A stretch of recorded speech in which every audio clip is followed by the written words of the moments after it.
रानी बिल्ली और भूरी बिल्ली रहती थी। उन दोनों बिल्लियों की आपस में अच्छी दोस्ती थी। वो सारा दिन एक दूसरे के साथ खेलती, ढेर सारी बातें करती और साथ ही भोजन की तलाश करती थी।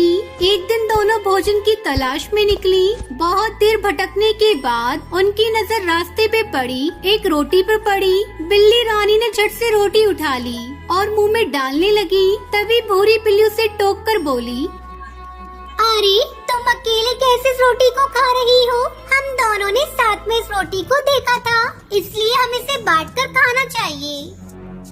बिल्ली रानी ने रोटी तोड़कर भूरी बिल्ली को दे दी, लेकिन वो टुकड़ा छोटा था।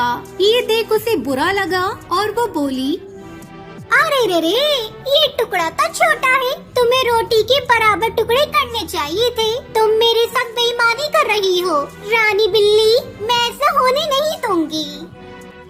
इस बात पर दोनों में बहस होने लगी।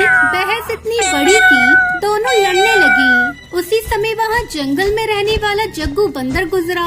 उन्हें लड़ता हुआ देखकर उसने पूछा, क्या हुआ बिल्ली बहन, तुम दोनों लड़ क्यों रही हो? मुझे बताओ, क्या पता मैं तुम दोनों की मदद कर सकूं। ये सुनकर वो दोनों जग्गू बंदर को सारी बात बता देती है। फिर जग्गू बंदर उनसे कहता है, अरे इतनी सी बात पर तुम दोनों झगड़ रही हो। मेरे पास एक तराजू है, यदि तुम दोनों चाहो तो मैं ये रोटी तुम दोनों में बराबर बराबर बांट सकता हूँ।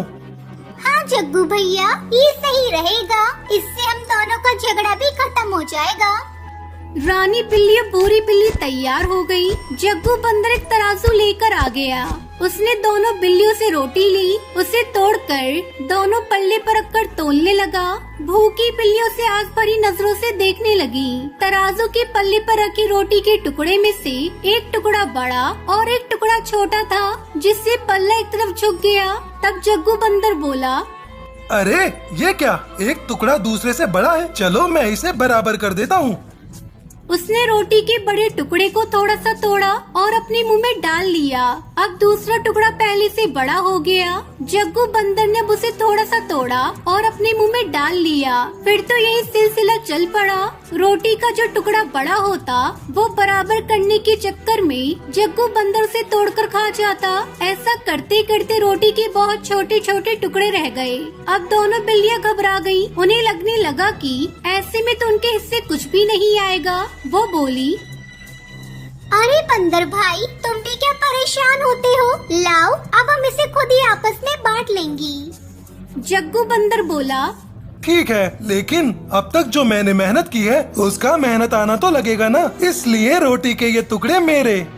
ऐसा कहकर उसने रोटी के बचे टुकड़े अपने मुंह में डाल लिए और चलता बना। दोनों बिल्लियों से देखती रह गई। हे भगवान, ये जग्गू बंदर तो बड़ा चालाक निकला। हमें ही उल्लू बनाकर हमारी सारी रोटी खा गया और हम हाथ मलते रह गए। उन दोनों को गलती का एहसास हो चुका था। वो समझ गई कि उनकी आपसी फूट का लाभ उठाकर जग्गू बंदर उन्हें बेवकूफ बना गया। उसी समय उन्होंने निर्णय लिया कि अब कभी झगड़ा नहीं करेंगे और प्रेम से रहेंगे।